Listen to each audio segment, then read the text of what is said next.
അധ്യാപക നിയമന അഴിമതിയിൽ പശ്ചിമ ബംഗാൾ സർക്കാരിനെതിരെ സുപ്രീം കോടതി ക്രമക്കേടുകൾ കോടതി അക്കമിട്ട് ചൂണ്ടിക്കാട്ടി. ഉദ്യോഗാർത്ഥികളെ തെരഞ്ഞെടുക്കുന്നതിൽ പിഴവുണ്ടായി, അനർഹരെ തിരികെ കയറ്റിയ പട്ടികയും ക്രമക്കേടുകളും കോടതി പരിശോധിച്ചു.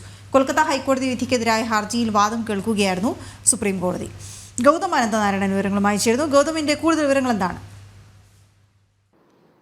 വീണ, നേരത്തെ വലിയ വിവാദമായ ഒന്നാണ് ഈ പശ്ചിമ ബംഗാളിലെ അധ്യാപക നിയമന അഴിമതി എന്നത്. 2016 തൃണമൂൽ കോൺഗ്രസിന്റെ സർക്കാർ രണ്ടാമതായി അധികാരത്തിലെത്തിയ ഘട്ടത്തിൽ 2016 ഈ വലിയ അഴിമതി പശ്ചിമ ബംഗാളിൽ നടന്നത്. ബംഗാളിലെ എയ്ഡഡ് സ്കൂളുകളിൽ, സർക്കാർ സംവിധാനമുള്ള സ്കൂളുകളിൽ അധ്യാപക അനധ്യാപക തസ്തികകളിലേക്ക് ഇന്റർവ്യൂ പോലും നടത്താതെ വ്യാപകമായി TMCയുടെ ആളുകളെ പൈസ വാങ്ങി തിരികെ കയറ്റി എന്നതാണ് ഈ അഴിമതിയുടെ ഏറ്റവും പ്രധാനപ്പെട്ട അടിസ്ഥാനപരമായ ഘടകം എന്നുള്ളത്. ഇതിൽ പരാതിക്കാർ ചൂണ്ടിക്കാണിച്ച ഏറ്റവും ശ്രദ്ധേയമായ ഘടകം, ഇതിൻ്റെ അഭിമുഖത്തിനായി അല്ലെങ്കിൽ എഴുത്ത് പരീക്ഷയ്ക്കായി എത്തിയത് 23,000-ഓളം പേരാണ്. പക്ഷേ ജോലി ലഭിച്ചത് 25,000-ലധികം ആളുകൾക്കാണ്. അങ്ങനെ പരാതിക്കാർ ചൂണ്ടിക്കാണിച്ച പരാതിയിൽ കഴമ്പുണ്ടെന്ന് കൃത്യമായി തന്നെ വിശദീകരിച്ച കൊൽക്കത്ത ഹൈക്കോടതി ഈ വർഷം ഏപ്രിൽ മാസത്തിൽ ഈ TMC സർക്കാർ 2016 നടത്തിയ മുഴുവൻ അധ്യാപക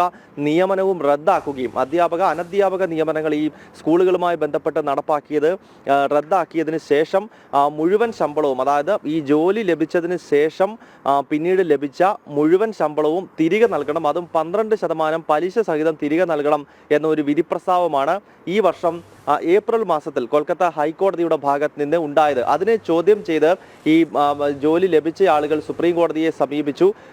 TMC സർക്കാരും സുപ്രീം കോടതിയെ സമീപിച്ചിരുന്നു. ഇതിൽ ഇപ്പോൾ സുപ്രീം കോടതിയും രൂക്ഷമായ വിമർശനം തൃണമൂൽ കോൺഗ്രസ് സർക്കാരിന് മേൽ ഉയർത്തിയിരിക്കുകയാണ്. എന്തുകൊണ്ടാണ് കൊൽക്കത്ത ഹൈക്കോടതി ഇത്ര ഒരു വലിയ തീരുമാനത്തിലേക്ക് എത്തിയത് എന്നത് സംബന്ധിച്ചൊരു ചോദ്യം സുപ്രീം കോടതിയുടെ ഭാഗത്ത് നിന്നുണ്ടായി. മാത്രമല്ല, ഈ അഭിമുഖമോ അതല്ലെങ്കിൽ എഴുത്ത് പരീക്ഷയോ പോലും എത്താത്ത ആളുകൾ, അതിന് പോലും എത്തിയിട്ടില്ലാത്തവർക്ക് എങ്ങനെയാണ് ഈ വിവിധ തസ്തികകളിൽ ജോലി ലഭിച്ചത് എന്ന ചോദ്യമാണ് സുപ്രീം കോടതി ഉയർത്തുന്നത്. എന്തായാലും പശ്ചിമ ബംഗാളിലെ മമതാ ബാനർജി സർക്കാരിനെ സംബന്ധിച്ച് വലിയ തിരിച്ചടിയായി നേരത്തെ തന്നെ മാറിയ ഒന്നാണ് ഈ അധ്യാപക അഴിമതി. മമതയുടെ അടുത്ത അനുയായിയായ അന്നത്തെ വിദ്യാഭ്യാസ മന്ത്രി പാർത്ഥ ചാറ്റർജിയെ എൻഫോഴ്സ്മെന്റ് ഡയറക്ടറേറ്റ് ഈ കേസുമായി ബന്ധപ്പെട്ട് അറസ്റ്റ് ചെയ്തിരുന്നു. പിന്നീട് പാർത്ഥയുടെ അടുത്ത അനുയായികളുടെ വീടുകളിൽ നിന്നും ലക്ഷക്കണക്കിന് രൂപയുടെ കള്ളനോട്ടുകളും മറ്റും പിടികൂടി. അതെല്ലാം ഈ അധ്യാപക നിയമനം നൽകിയതുമായി ബന്ധപ്പെട്ടാണ് എന്നത് സംബന്ധിച്ചുള്ള വിശദീകരണത്തിലേക്കാണ് ED എത്തിയത്. അതിനുശേഷമാണ് ഇപ്പോൾ സുപ്രീം കോടതിയും ഈ ബംഗാൾ സർക്കാരിനെ ഇതേ വിഷയത്തിൽ